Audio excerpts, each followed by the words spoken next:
Telecast हुआ करता था और काफी सारे चैनल्स के लिए एपिसोडिक स्टोरीज भी इन्होंने की है। और इनकी जो हाल फिलहाल में जो एक अपकमिंग फिल्म आने वाली है पिंकी ब्यूटी पार्लर, उसका हमें बेसब्री से इंतजार है संगम। एंड आफ्टर दैट एक वेब सीरीज भी है महाराजा छत्रसाल, ये भी आने वाली है। अभी ज्यादा टाइम ना लेते हुए आई थिंक मैं अब सुनीति मैम से और प्रिंसिपल सर से रिक्वेस्ट करूंगी वो हमें परमिशन दे, क्या हम इसको स्टार्ट करें sir? Hello. I'm sorry, I have to unmute sir also. I'm really sorry, I'm just doing it. Okay. Yes, we can start. Yes sir. Can we start sir? Yes. Sangam, can we start Sangam? Hello Sangam, can you hear me? Hello Mr. Sangam. Rashna ma'am, I cannot see Sangam sir here in the participants. Mr. Sangam, right? Yeah. Just a minute. Maybe there is some connectivity issue also. Yeah. Just a minute. Let me call him. Okay. In the meanwhile, I again request all of you, all the participants, to keep a pen and notebook with with you, so that you can note down the important things. Thank you. Hello Shivam. Yes, Hello? I have got it. Galaxy J7 Max. I have done. हाँ जी बिल्कुल, उन्हें आप एक बार unmute.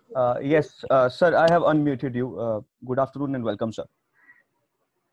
Good afternoon. Thank you so much. Good afternoon, sir.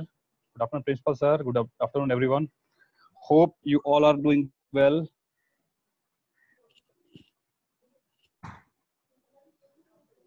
Sangam, participants all are muted, so you please carry on.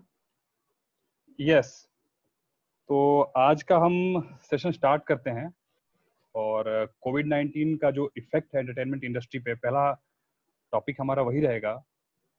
तो जैसा कि सारे business एक दूसरे से कनेक्टेड होते हैं, फिनांस जो आता है वो एक बिजनेस से दूसरे बिजनेस में, दूसरे बिजनेस से तीसरे बिजनेस में एंटर करता है। तो बहुत बड़ा इफेक्ट है मॉनेटरीली अगर देखा जाए तो, फिनेंशियल अगर देखा जाए तो, क्योंकि इंडस्ट्री पूरे तरीके से ठप हो चुकी है, कोई काम नहीं हो रहा है। जितने बड़ी रिलीजेस थी फिल्म्स की, लगभग 1300 to 1500 करोड़ का नुकसान अभी तक एक अनुमान के तहत लगाया जा रहा है, जो कि अगले साल टाल दी गई हैं। तो ये एक तरीके से बिजनेस का नुकसान हो रहा है। जैसे सूर्यवंशी, 83, लूडो, झुंड, ये बड़ी फिल्में आने वाली थी इस साल, ये सारी फिल्में पता नहीं कब तक, अनिश्चित काल के लिए टाल दी गई हैं आगे। 2020 का जो कैन्स फिल्म फेस्ट होता था उसको भी डिले कर दिया गया है इस साल के लिए। और सबसे बड़ी चीज ये है कि हमारी इंडस्ट्री में जो डेली वेजेस एम्प्लॉयज बहुत ज्यादा होते हैं, तो डेली वेजेस जो एम्प्लॉय हैं उनके लाइफ पे इसका बहुत बड़ा इम्पैक्ट हो रहा है, क्योंकि जब इनकम ही नहीं हो रही है तो उनके सर्वाइवल की दिक्कत आ रही है। बाकी ओटीटी प्लेटफॉर्म्स अभी जो है सबसे बड़ा मार्केट बन के उभरेगा, बिकॉज काफी सारी चीजें जैसे रेडी हैं रिलीज होने के लिए, जो कि थिएटर में नहीं आएंगी, तो वो ओटीटी प्लेटफॉर्म्स पे रिलीज की जाएंगी। जैसे अभी एक बड़ी फिल्म है लक्ष्मी बॉम्ब, अक्षय कुमार की, उस फिल्म को लाने की बात चल रही है ओटीटी प्लेटफॉर्म पे। तो ओटीटी में ग्रोथ की संभावना है, और जो कंटेंट टेलीविजन फिल्म्स के जरिए हम नहीं देख पाएंगे उसको हम ओटीटी पे देख पाएंगे। टीवी इंडस्ट्री हमारी बुरे तरीके से इफेक्टेड है कि टीवी के पास अभी कोई प्लान नहीं है, क्योंकि पता ही नहीं कि कब तक हम इस बीमारी से उभरेंगे, कब तक सब कुछ चालू होगा। तो सारे चैनल्स के पास अभी एक रिपीट टेलीकास्ट जो पुराने शोज हैं उनको हमने प्लान कर लिया है, जो कि टिल सितंबर तक का प्लान है। प्रोग्रामिंग ने प्लान किया हुआ टिल सितंबर तक का एक अनुमान जो है वो प्रोग्रामिंग में प्लान हुआ है। तो इस तरीके से ये बिजनेस की बातें हैं जो कि बहुत बुरे तरीके से इफेक्टेड हो चुकी हैं, सारी चीजें बंद हो चुकी हैं। अब हम बात करते हैं कि इसमें किस तरीके से पॉजिटिविटी देखेंगे हम। पॉजिटिविटी, हर अंधेरे में से एक रोशनी की उम्मीद दिखती है। पॉजिटिव है न्यू जनरेशन के लिए, यंग लोगों के लिए, जो लोग आने वाले हैं इंडस्ट्री में, जो आना चाहते हैं इंडस्ट्री में, उनके लिए संभावना बढ़ेगी, क्योंकि नए लोग जो पुराने लोग हैं उनका एक इकोनॉमिकल अगर देखें तो सबका एक रेट है। अभी बजट सबसे ज्यादा प्रभावित होगा, कॉस्ट कटिंग हो जाएगी हर चीज में। तो जब कॉस्ट कटिंग होगी तो नए लोगों को चांस मिलेगा। उसमें क्या है कि नया आदमी होता है फ्लेक्सिबल,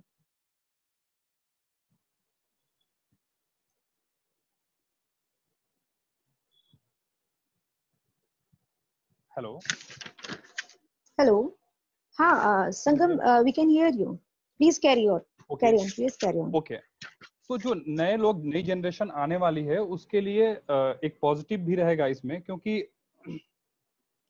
कॉस्ट कटिंग हो जाएगा अभी हर जगह से। तो जो नए लोग आएंगे वो क्या होता है कि उनके लिए कोई ऐसा इशू नहीं होता है कि हम इतने मेहनताना पे काम करेंगे या इस रेट पे काम करेंगे। नए कंटेंट को भी बहुत बढ़ावा मिलेगा, बिकॉज इंडस्ट्री पूरे तरीके से रिवाइव होने जा रही है। ओल्ड कंटेंट्स को ड्रॉप अप कर रहे हैं लोग। टेलीविजन के जितने पुराने शोज हैं सारी चीजें बंद होने जा रही हैं, कुछ नई चीजें आएंगी, बिकॉज हमारी जो इकोनॉमी है उसके हिसाब से प्रोग्राम बनेंगे। सारी यूनिट्स छोटे किए जा रहे हैं, तो उस तरीके के ही कंटेंट देखे जाएंगे जिस कंटेंट में कम लोगों की जरूरत पड़े। क्योंकि हम जब शूट करते हैं तो 50 से लेके 500 तक लोग, 1000 लोग होते हैं बड़ी फिल्म में, बिग बजट की जो फिल्म होती है। तो इतना गैदरिंग की अब जरूरत नहीं रहेगी, इसको छोटा करके काम किया जाएगा। इस तरीके का कॉन्सेप्ट रहेगा कि जिसमें कम लोग हों और कम बजट यूज हो। तो नए लोगों के लिए सुनहरा अवसर है कि वो अपना कंटेंट इस तरीके से डेवलप करें कि उनको चांस मिले और वो फ्लेक्सिबल होंगे काम करने के लिए। थोड़ा पुराना आदमी हो जाता है, थोड़ी उसकी इमेज हो जाती है, तो उसका एक होता है कि हम इस पैसे से नीचे हम काम नहीं करेंगे, वो एक फैक्टर काम करेगा। दूसरा फ्लेक्सिबिलिटी ये होती है कि 8 घंटे की बजाय नए आदमी को 15 घंटे भी, जैसे हम लोग नए आए थे तो हम लोग 16-16 घंटे, 18-18 घंटे काम करते थे यहाँ पे। बट अगर वही कोई पुराना आदमी हो, कोई स्टैब्लिश नेम हो, थोड़ा जब हम एक्सपीरियंस वाले हो जाते हैं, थोड़ा सीनियर हो जाते हैं, तो हमारी ये होती है कि हम 8 घंटे काम करेंगे, 9 घंटे काम करेंगे, इतनी देर में चले जाएंगे। ये सारी चीजें। Can you hear me? Yes yes, you carry on Shivam, Sangam. Yes. तो ये मतलब बहुत निराश होने की जरूरत नहीं है जो लोग अभी फाइनल ईयर में हैं या सेकेंड ईयर में हैं, क्योंकि अभी तुरंत तो सारी चीजें एज इट इज नहीं हो जाएंगी। आने वाले कम से कम 2-3 साल क्रुशियल रहने वाले हैं। तो आप आ रहे हैं इंडस्ट्री में, तो आप सबसे पहले इस बात की तैयारी करें कि आपका जो कंटेंट हो इस तरीके से हो कि बजट फ्रेंडली हो। बजट फ्रेंडली होगा क्योंकि बजट सबसे बड़ा इशू होने वाला है आने वाले दिनों में। हुआ क्या है, इंडोर्समेंट जितने हैं, जितनी भी विज्ञापन दाता, जो भी बड़ी कंपनियां हैं, सबने अपने इंडोर्समेंट के रेट अभी कम कर दिए हैं। इकोनॉमी सबसे बड़ा रोल प्ले करती है, आर्ट तो बाद में आता है, इकोनॉमी तो सबसे बड़ा रोल प्ले करती है। अभी क्या है कि सारे विज्ञापन दाताओं ने, सारे जो एंडोर्समेंट कंपनीज हैं, सबने अपना रेट कम कर दिया है। तो बजट सबसे बड़ा इशू रहेगा आने वाले दिनों में। तो अपने कंटेंट को, जो भी राइटर्स हैं, जो बच्चे लिखते हैं, वो अपने कंटेंट को इस तरीके से क्रिएट करें कि उसमें लो बजट में भी संभावना हो, कम बजट में उस कंटेंट को क्रिएट किया जा सके। तो ये सारे फैक्टर्स रहेंगे इसके साथ। बाकी कोविड-19 के इफेक्ट को लेके अगर किसी को कोई क्वेश्चन हो, एंटरटेनमेंट इंडस्ट्री में कोई अगर ऐसा कुछ जानना चाहता है तो क्वेश्चन ले सकता है। बाकी तो सब पूरी दुनिया पे जो असर है सबको पता ही है कि बहुत ही बुरा है। सब लोग घर के अंदर हैं, कोई काम नहीं हो रहे हैं। कंटेंट के लेवल पे राइटर्स थोड़ा बहुत काम कर रहे हैं, सब लोग डेवलप कर रहे हैं कंटेंट। बाकी ऐसे फील्ड में एग्जीक्यूशन कुछ नहीं है, सब कुछ ठप है, सब कुछ बंद है, फिल्म इंडस्ट्री बंद है यहाँ की। कुछ अगर क्वेश्चन अगर इसमें से रेज करना चाहते हैं तो अभी लें या सेशन के लास्ट में लें। बाकी मैं अगर अगले टॉपिक्स का आना चाहता हूं। बिल्कुल, सेशन के आखिरी में हम क्वेश्चन आंसर सेशन लेंगे संगम, अभी आप कैरी ऑन कर सकते हैं। अच्छा, आपका एक्सपीरियंस कैसे रहा, आप इस मुकाम तक कैसे पहुंचे, किस तरह के हर्डल्स आपने फेस किए? मैं उस पे आने वाला था। ये तो मैंने एक ओपनिंग ले लिया कि अपना कोविड-19 हाँ के हाँ, इफेक्ट पे। और नए लोग जी जी, मतलब ज्यादा इसमें निराश न हो, खुश रहें, क्योंकि नए लोगों के लिए अच्छे अवसर मिलेंगे। नए लोगों को दिक्कत में कोई आने की जरूरत नहीं है। वो अपने कंटेंट को इस तरीके से डेवलप करें, अपने आप को तैयार करें, अपने आप को सुरक्षित रखें, कोई दिक्कत नहीं होगी। मैं आने वाला हूँ किस तरीके के एक क्रिएटिव पर्सन को, एक एक्टर को किस तरीके के चैलेंजेस को फेस करना पड़ता है। जब आप मुंबई को देखते हैं, मुंबई की इंडस्ट्री को देखते हैं, तो कहीं ना कहीं हर कोई प्रभावित होता है, हर कोई प्रभावित होता है। जब तो आप, कई लोग क्या होता है कि बैग एंड बैगेज पैक करके अपना बिना तैयारी के साथ चले आते हैं, वो बड़ा ही घातक है। उस तरीके से आना, बिना तैयारी के साथ आना, क्योंकि ये ऐसा कोई मतलब लोगों को लगता है कि ये एक्टिंग करना या लिखना ऐसे ही हो जाता है, ऐसे नहीं होता। ये एक आर्ट है, इसको मतलब इसको भी बाकी चीजों की तरह सीखना पड़ता है, इसकी टेक्निकल जो चीजें हैं उसको संगम, सीखना पड़ता है जी। संगम सॉरी टू डिस्टर्ब यू, मैं आप सबको एक बहुत इंपॉर्टेंट इन्फॉर्मेशन है जो देना चाहती हूँ। अभी विद इन 3 मिनट्स ये जूम मीटिंग हमारी एंड हो जाएगी। प्लीज आप उसी सेम मीटिंग आईडी पर वापस से क्लिक कीजिएगा और वापस एंटर कीजिएगा। हम 1 मिनट का ब्रेक लेंगे अभी थोड़ी देर में। Okay, I hope you all got it.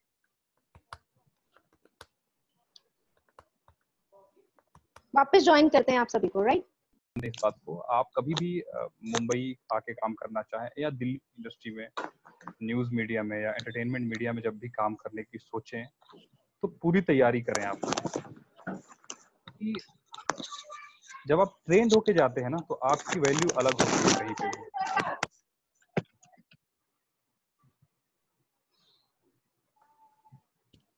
Hello hello, हाँ हाँ, यस संगम, आपकी आवाज जी, आ रही है।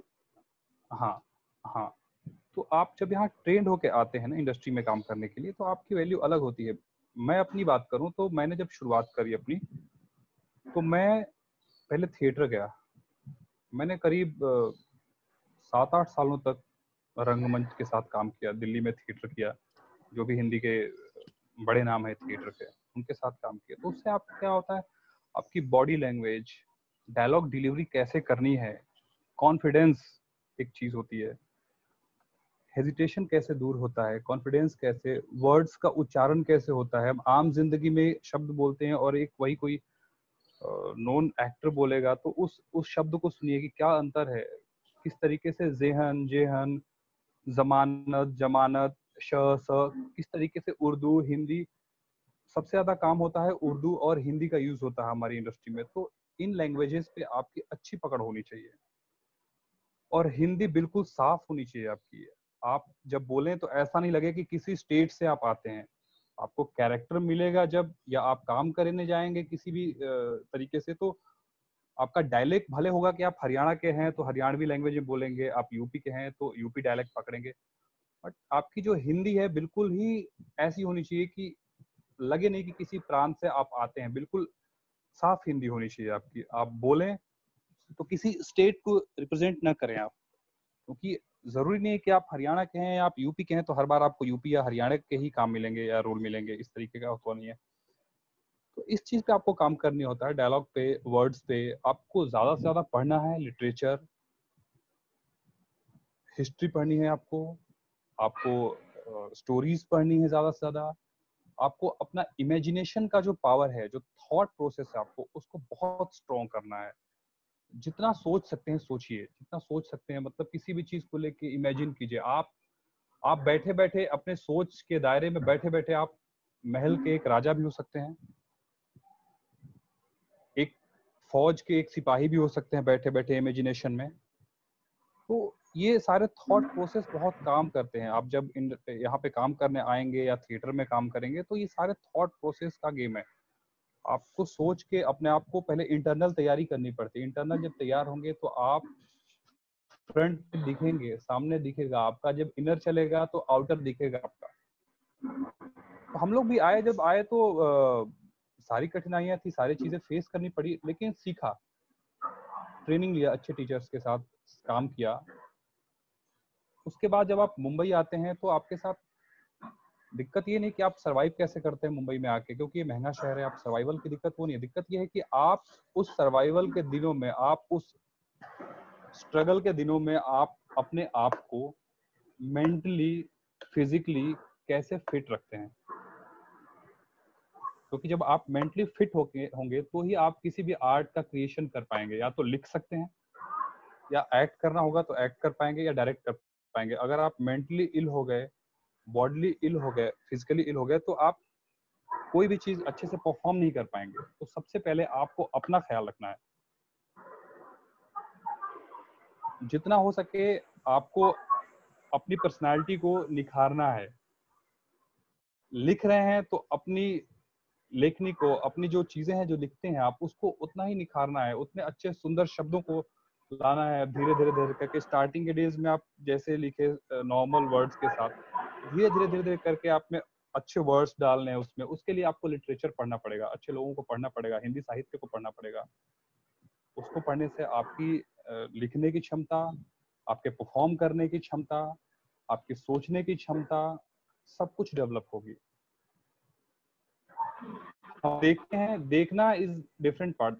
फिल्म देखना भी बहुत जरूरी है। अच्छी वर्ल्ड सिनेमा देखिए, वर्ल्ड सिनेमा में जितनी अच्छी फिल्म है, पुरानी क्लासिकल फिल्में देखिए, जो भी बड़े डायरेक्टर्स हुए हैं उनकी फिल्में देखिए, थिएटर देखिए। दिल्ली में एक जगह है मंडी हाउस, मैंने वहां पे थिएटर किया है, रंगमंच वहां पे सबसे अच्छा होता है भारत में। अगर कहीं पे रंगमंच तो मंडी हाउस में होता है। वहां पे कई सारे इंस्टीट्यूशंस हैं जो कि हिंदी रंगमंच के लिए बहुत अच्छा काम करते हैं, और भारत का सबसे बड़ा इंस्टीट्यूशन है जिसका नाम है नेशनल स्कूल ऑफ ड्रामा। वहाँ प्ले होते हैं। जनवरी दिसंबर के लास्ट में एक 15 या 20 दिन का 15 दिन का होता है, वो थिएटर फेस्टिवल होता है, उसको अटेंड कीजिए आप। और वो सबके लिए जरूरी है। मैं तो मतलब मेरा तो मानना ये है कि आप लोग तो मास कम्युनिकेशन के स्टूडेंट्स हैं, मेरा मानना ये है कि हर किसी को हर पाठ्यक्रम में एक थिएटर का पाठ्यक्रम लगाना चाहिए, हर बच्चे को सिखाना चाहिए। उससे आपकी पर्सनालिटी में जो कॉन्फिडेंस आता है, वो कोई और चीज या कोई और एजुकेशन वो दे ही नहीं सकता आपको।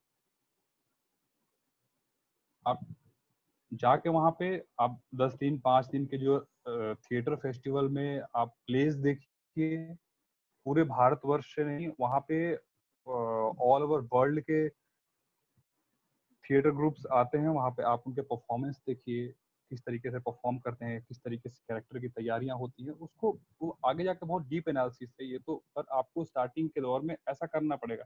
जितना देखेंगे आप उतना आइडिया मिलेगा आपको।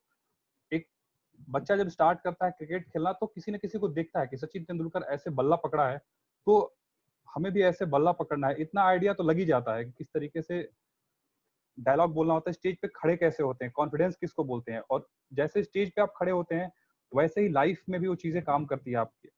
आपको खड़ा होने में, आप किसी से मिलने जाते हैं, आप इंटरव्यू देने के लिए जाते हैं, तो आप किस तरीके से मिलते हैं अगले के ऊपर, बड़ा इसका इम्पैक्ट होता है। आपके नॉलेज से ज्यादा आपके कॉन्फिडेंस को देखा जाता है किसी भी सेक्टर में आप जाएंगे तो, कि आप क्या बात करते समय कॉन्फिडेंट हैं या नहीं है। चीजें तो प्रैक्टिस के साथ सीखी जा सकती है, लेकिन कॉन्फिडेंट आदमी को हर कोई तरजीह देता है। तो ये सब चीजें सीखने वाली हैं। दिक्कतें भी आएंगी, हर किसी का अपना अपना एक्सपीरियंस होगा। आप जब यहाँ पे आएंगे तो आपके अनुभव अलग होंगे, मेरे अनुभव अलग हैं, लेकिन एक चीज कॉमन है कि आपको अपना मेंटल बैलेंस उसको ठीक रखना है। मेंटल बैलेंस को ठीक रखने के लिए आपको कुछ चीजों का सहारा लेना पड़ेगा। अच्छा साहित्य पढ़िए,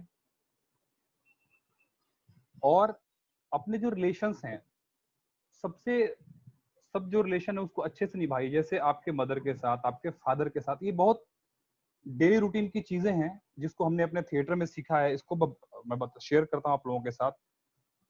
हम काफी चीजें सीख लेते हैं, लेकिन बहुत सारी चीजें ऐसी चीजें हैं, छोटी चीजें, जिनको छोड़ देते हैं, जिनको वॉच करने की जरूरत है। आप अपनी लाइफ में देखिए, आपके फादर के साथ आपका अलग रिलेशन है, मदर के साथ अलग रिलेशन है। जो शादीशुदा हैं वो देखें अपने वाइफ के साथ, हस्बैंड के साथ, बेटे के साथ, सबके साथ अलग अलग रिलेशन है। रिलेशंस को भी वॉच करिए आप कि किस तरीके से किस रिलेशन में हम रिएक्ट करते हैं। Act is just a react.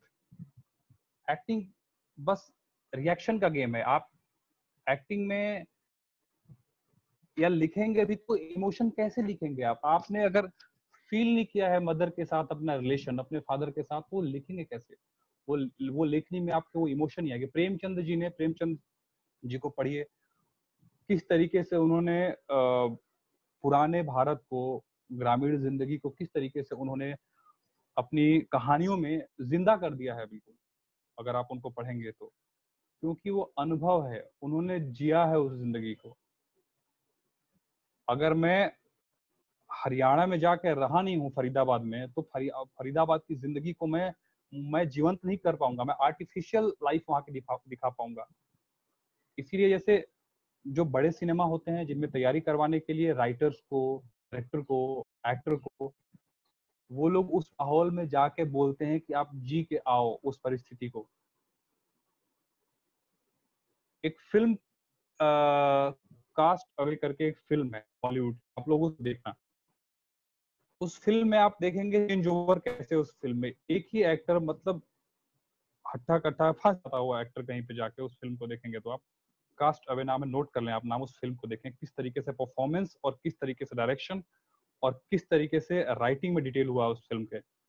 वो आदमी कहीं फंस जाता है, फिर उसके बाद 1 साल के बाद वो व्यक्ति जब आता है, वो एक्टर आता है, तो बिल्कुल फंसे फंसे कैसे पतला हो जाता है और कैसे सूख जाता है, कैसे पत्ते खा के, समुद्र का पानी पी के। तो अगर किसी को कहा जाए कि इस सिचुएशन को सोचो कि आप समुद्र का पानी पी के और जिंदा हो और नारियल खा के जिंदा हो, तो आपने जब फेस ही नहीं किया है तो उस तरीके उस चीज को आर्टिफिशियली क्रिएट कर पाओगे आप इमोशनली ऐसा क्रिएट नहीं कर पाओगे कि कनेक्ट कर पाए किसी और से। वो राइटर 6 महीने जिसने उस फिल्म को लिखा है, 6 महीने जाके उस जगह पे फंसा, उस सिचुएशन को फील किया उसने कि अगर फंसेंगे कुछ नहीं हो तो पत्ते तोड़ के खाएंगे तो बॉडी क्या रिएक्ट करेगी, इमोशंस कैसे आएंगे, नारियल तोड़ के खाएंगे, नारियल का पानी पिएंगे तो कैसा फील करेंगे हम।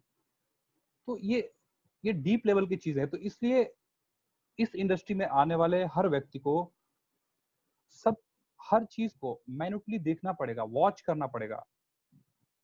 आप क्लासेस में जो ट्रेनिंग लेते हैं वो तो बहुत जरूरी है और टेक्निकल ट्रेनिंग से वहां लेना है आपको, लेकिन आप अपने आप को खुद भी ट्रेंड करें। लिखते हैं तो डायरेक्टर बनना है तो आपको न्यूज में जाना है तो समसामयिक चीजों को किस तरीके से वर्ल्ड लेवल पे किस चीज कैसे मौलिक चीजें बदलती हैं, हिस्टोरिकल चीजें कैसे बदलती हैं, पढ़ना बहुत जरूरी है। हिस्ट्री पढ़ने से आपको ये पता चलेगा कि उस काल में लोगों का थॉट कैसा होता था, उस काल के लोगों का पहनावा कैसा था, उस तरीके के लोग क्या खाते थे, कैसे सरवाइव करते थे। हिस्ट्री पढ़ना जरूरी है। स्टडी जितना करेंगे आप वो आपको सपोर्ट करेगा। बाकी मैं टेक्निकल अगर कोई चीज पूछना चाहें तो आप लोग क्वेश्चन ले सकते हैं। मैं तो बेसिकली मैं एक्टर हूँ और वॉइसिंग करता हूँ, तो मैं उससे जुड़े किसी भी टेक्निकल जो मैं एक्सपीरियंस मेरा है मैं शेयर कर सकता हूँ। किस तरीके से तैयारियां कर सकते हैं एक्ट की, या एक डबिंग वॉइस आर्टिस्ट बनने के लिए आपको क्या तैयारी करनी पड़ती है।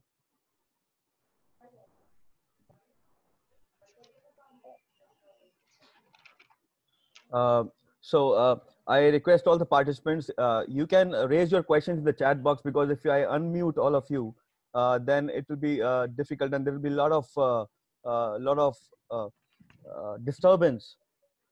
But yes, I will unmute you if you raise your hand or you write something in the chat box that you want to ask a question.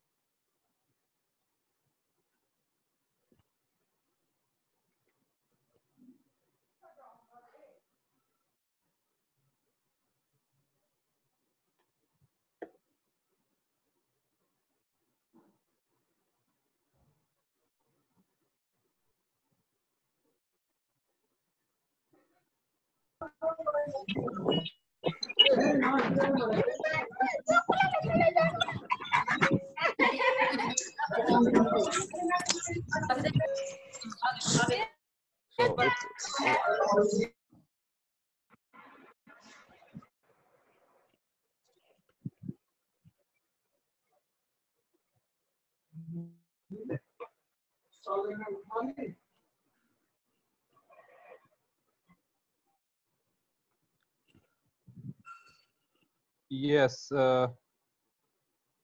एक क्वेश्चन मिला है मुझे कि वॉइस एक्सरसाइजेस सजेस्ट करूं मैं। कुछ वॉइस एक्सरसाइजेस कई सारी हैं, मैं कुछ सजेस्ट कर देता हूं आपको।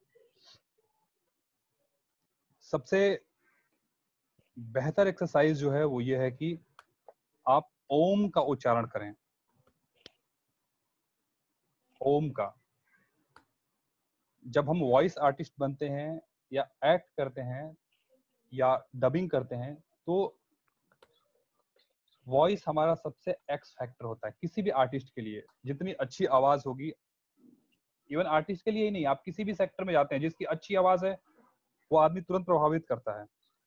तो आप आवाज के लिए ओम का जो उच्चारण है, कम से कम 30-40 एक्सरसाइजेज हैं इसमें, लेकिन आप बेसिक्स कर सकते हैं। जैसे ओम का उच्चारण है, ब्रीदिंग पे कंट्रोल, ब्रीदिंग पे कंट्रोल। जैसे आप माइक जो हमारा होता है बहुत सेंसिटिव होता है, जो प्रोफेशनल माइक होते हैं, तो आपको सांस कहाँ लेनी है कहाँ नहीं लेनी है, इस सांस की एक्सरसाइज होती है इन सांसों को कंट्रोल करने के लिए। तो ब्रीदिंग, आप बोलते समय बहुत ज्यादा सांस न लें, सांस स्लो लें अपनी, और ओम का उच्चारण करें। एक भ्रमर एक्सरसाइज होता है, भ्रमर एक्सरसाइज में हम भौरे की तरह हमिंग करते हैं, और इसको बढ़ाते जाते हैं।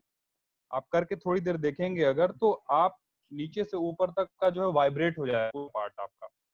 एक हमिंग ओम का करने से आपका गला, और ओम जब बोले आप, तो ऐसा नहीं कि केवल गले से ही ना बोलें, ओम बोलने के लिए आप बेस का इस्तेमाल करें अपने। क्या होता है कि जब हम थिएटर करते हैं तो पीछे तक ऑडियंस होती, बहुत बड़ा ऑडिटोरियम होता है। कभी आप दिल्ली में जाएं तो मैं सजेस्ट करता हूँ उन ऑडिटोरियम्स में जाके देखें आप। एसआरसी श्री राम सेंटर का एक ऑडिटोरियम है। आप लोग सुन रहे हैं? मुझे आवाज आ रही है? Yes, sir. They all can hear you. Okay okay.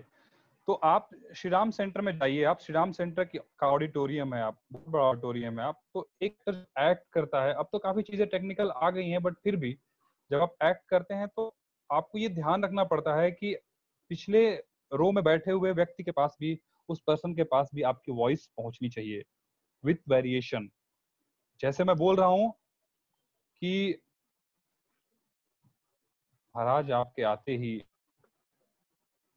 राज्य में बाहर आ गए, ये एक खुशी का डायलॉग है, इसको मैं खुद में नहीं बोल सकता हूँ। खुशी के डायलॉग को भी आप ऐसे बोल सकते हैं जैसे कि ऐसा ना लगे कि आप क्रोधित होके या गुस्से में बहुत तेज चीख के बोल रहे हो, लेकिन आपका वॉइस का बेस इतना स्ट्रांग हो जाना चाहिए कि आप जब बात करें तो वो पिछले रो तक बैठे हुए व्यक्ति के पास भी वो आवाज जानी चाहिए। इसके लिए आपको वॉइस प्रैक्टिस करनी पड़ेगी। नहीं तो जब आप बिना प्रैक्टिस के उतनी ऊंची पिच पे बात करेंगे या बोलेंगे कोई डायलॉग, तो आपको खांसी आएगी, आपको दिक्कत होगी, आपका दम फूल जाएगा। तो ये प्रैक्टिस चीज है। आप ओम का एक्सरसाइज करें, आप भ्रमर एक्सरसाइज करें, आप जो है जब भी पढ़ें जब बोलें तो ट्राई करें कि base base in the sense की उच्चारण हमारे पूरे वायुमंडल में हर जगह कैलाश के पास सुना जाता है ऐसा। तो वो एक हमिंग है जो हमें नेचर ने दिया है, वो आवाज हमें नेचर ने दिया है। तो कहीं ना कहीं हम उससे बहुत कनेक्टिविटी करते हैं। मुझे मेरी लाइफ में मैंने सबसे ज्यादा अगर प्रैक्टिस किया है तो ओम को प्रैक्टिस किया है, उससे बहुत हेल्प मिलेगी आपको। बाकी बहुत सारी एक्सरसाइजेज है, हमिंग है। जीभ के लिए बच्चों की जो गाड़ी चलाते थे बचपन में, वो एक्सरसाइज जीभ के लिए बहुत अच्छी होती है। इसकी आवाज थोड़ी फंसती है, साफ नहीं आती है, तो अपने टंग का एक्सरसाइज कर, टंग का एक्सरसाइज होता है। जैसे गाड़ी चलाते समय करते थे, आपको इससे आपकी टंग का एक्सरसाइज होगा, जीभ का एक्सरसाइज होगा। इसको एक जीभ बाहर निकाल के एक्सरसाइज करते हैं, जीभ बाहर निकाल के आवाज निकालने का ट्राई करें आप। बहुत सारे एक्सरसाइजेस हैं। तो अभी यहाँ पे सारा कुछ बता पाना भी पॉसिबल नहीं है, कुछ इतना ही बताऊंगा जितना आप प्रैक्टिस करें। ज्यादा बताऊंगा तो प्रैक्टिस नहीं करेंगे आप। 2-3 से शुरू करें आप, ओम करें, हमिंग करें, और उसके बाद आप जो है रीडिंग करें, जितना रीड कर सकते हैं आप। रीड करते समय इस बात का आप ध्यान रखें कि एग्जैक्ट जो प्रोनाउंसिएशन है उसको आप यूज करें। एग्जैक्ट उसको सीख पड़ेगा, आपको देखना पड़ेगा कि प्रोनाउंसिएशन होता कैसा है शब्दों। अगर जहाज बोल रहे हैं तो उसमें क्या फर्क है, नुक्ते कहाँ यूज हो रहे हैं। और नुक्ते यूज करते समय ऐसा भी नहीं लगना चाहिए कि वो उस पर फोर्स हो रहा है। आप जैसे आप नसरुद्दीन शाह को की फिल्में देखिए, वो अच्छा यूज करते हैं।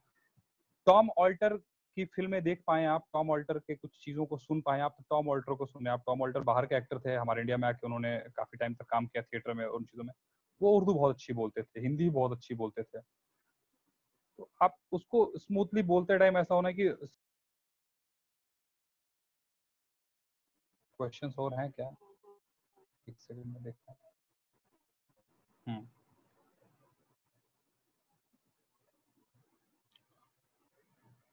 सचिन कुमार सर, जैसा कि आपने कहा,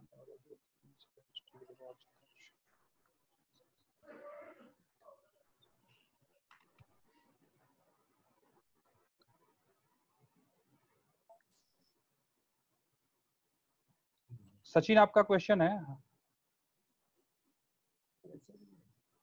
क्रिएटिविटी के साथ कंप्रोमाइज को ध्यान में रखते हुए हर चीज करनी पड़ेगी। ऐसा नहीं है कि आपको लिखना वो बड़े बजट में ही बनेगा। उसको आप जब लिखें तो कुछ चीजें आप इस तरीके से शॉर्ट कर सकते हैं जो कि आपकी क्रिएटिविटी को जिंदा रखते हुए ही एग्जीक्यूट हो जाएगी।